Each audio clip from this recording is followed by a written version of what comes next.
le régime de la peur.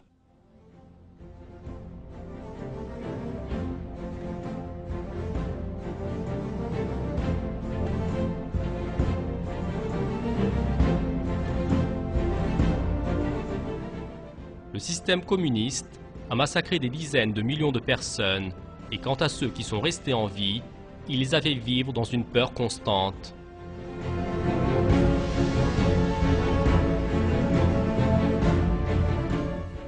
Le communisme était en fait un régime de terreur. Il considère la société tel un troupeau d'animaux qui doit être dirigé, et il croyait que le seul moyen de conduire le troupeau, c'était de lui faire peur.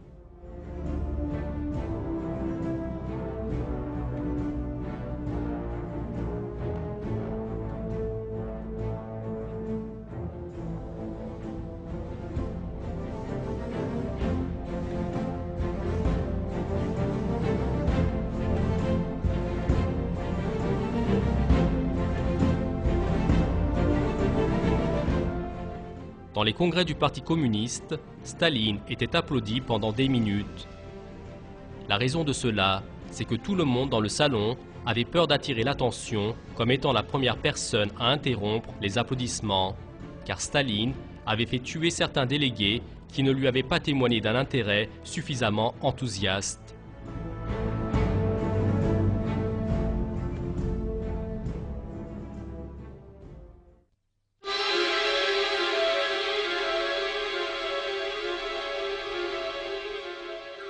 Le Parti communiste faisait organiser fréquemment des manifestations pour protester contre des prétendus traîtres et agents dans la société. Tout le monde pouvait être la cible de cette campagne.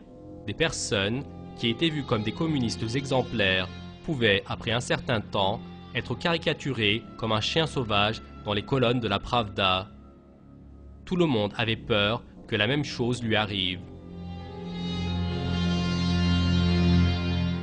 Un procédé important du régime de la peur étaient les exécutions en masse. Tout au long du régime de Staline, des dizaines de milliers de personnes furent exécutées devant les yeux du peuple.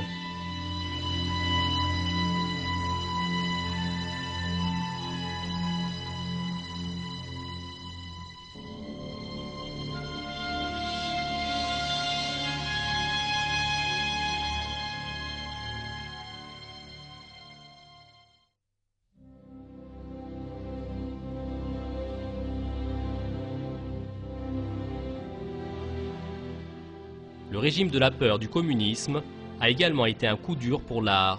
Dans la période précommuniste, la société russe avait une culture riche avec ses grands écrivains, ses grands peintres et compositeurs.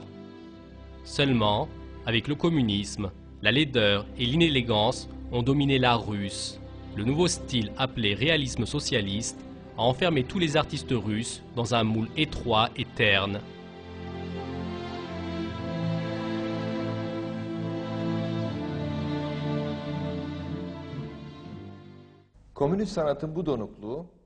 Ce caractère terne de l'art communiste est le résultat de la philosophie matérialiste qui a ses propres points de vue sur le monde. La philosophie matérialiste est une pensée superficielle qui considère l'être humain uniquement comme un amas de matière et qui essaie de tout réduire à la matière. Quant à l'application de cette pensée sur l'art, dans ce domaine, et comme dans tous les autres domaines également, cela a abouti à un pur fiasco. Car en fait, l'art est une forme d'expression des sentiments, de l'admiration qu'Allah a donnée à l'être humain pour des choses esthétiques, soignées et belles. Pour que l'art se développe, les êtres humains doivent pouvoir exprimer dans un environnement extrêmement libre et tranquille ces penchants qui leur viennent de l'âme et qu'ils ont dans la nature même de leur création. Or, dans les dictatures communistes, cet environnement libre et tranquille a complètement été éradiqué et en mettant une pression permanente sur les gens, l'art a été tué.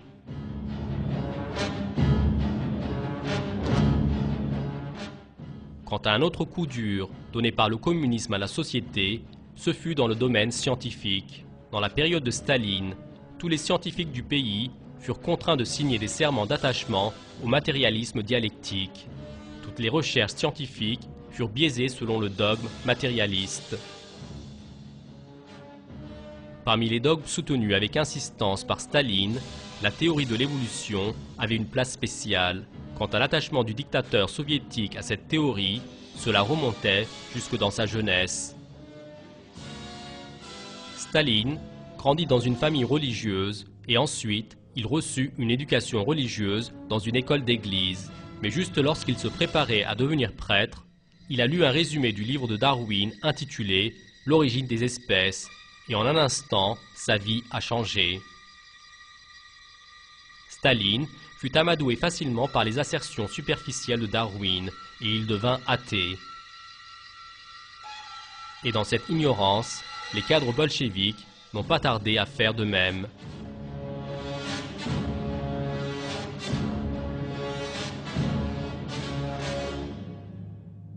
Et lorsque des années après, il est venu au pouvoir, la plus grande source d'inspiration de Staline fut à nouveau la théorie de l'évolution. Il a fourni un effort spécial pour que cette théorie soit enseignée dans les institutions éducatives soviétiques. Il en expliquait ainsi l'objectif. Pour effacer la pensée de la création de l'esprit des jeunes générations, nous devons leur enseigner la théorie de Darwin. Quant au signe le plus frappant de l'attachement dogmatique de Staline à la théorie de l'évolution, c'était la célèbre affaire de Lysenko. Trofim Lysenko était un jeune expert en agriculture qui se mit en évidence dans les années 30 et il avait une idée intéressante. Il n'acceptait pas la génétique de Mendel, reconnue par le monde scientifique depuis le début du XXe siècle. À la place de cela, il soutenait la théorie disant que les êtres vivants évoluent en fonction de leur environnement, théorie lancée par Lamarck, le précurseur de Darwin. Staline a assimilé cette fable de Lysenko et en un instant, il l'a nommé président des sciences agricoles de l'Académie de Lénine. Dans les années suivantes, un programme agricole fut préparé selon la théorie de l'évolution de Lysenko et il fut appliqué de force aux paysans par les préposés du parti.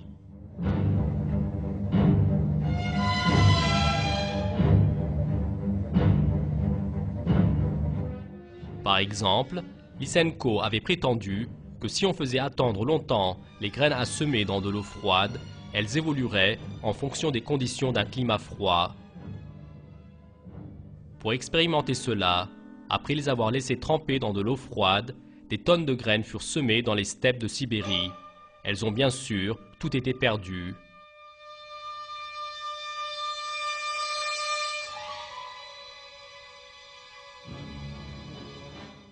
À cause de la théorie de Lysenko, l'agriculture soviétique a rétrogradé des dizaines d'années en arrière. Mais jusqu'à sa mort, Staline allait continuer à soutenir Lysenko. Il s'était tant attaché à la théorie de l'évolution de Lysenko qu'il ne s'est pas gêné de faire tuer les scientifiques qui n'acceptaient pas cette théorie. Un de ceux-ci était Nikolaï Ivanovitch Vavilov, un généticien russe mondialement connu. Vavilov fut soudainement arrêté une nuit par ordre de Staline. On prit une photo de lui, tel un coupable, et il fut envoyé dans les camps de travail suite à l'accusation de faire des plans pour saboter l'agriculture soviétique. Et en 1943, il est mort dans l'un de ces camps. Mouralov, Mester, Levin et certains autres scientifiques russes qui soutenaient la génétique de Mendel furent arrêtés une nuit par des membres de la police secrète qui entrèrent chez eux en silence. La plupart allaient être exécutés.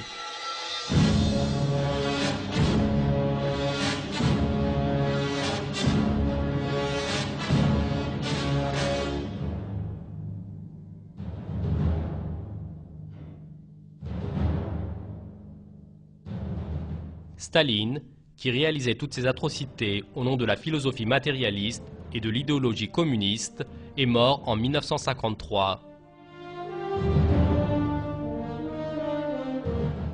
Selon un rapport du KGB révélé en 1991, lors de son régime, il avait fait tuer exactement 42 millions de personnes.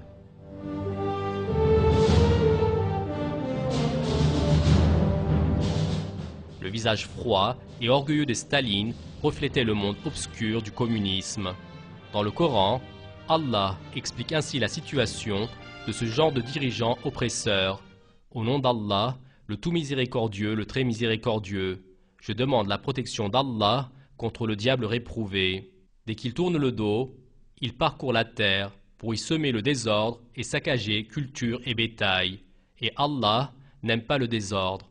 Et quand on lui dit « Crains Allah », l'orgueil criminel s'empare de lui, l'enfer lui suffira, et quel mauvais lit, certes.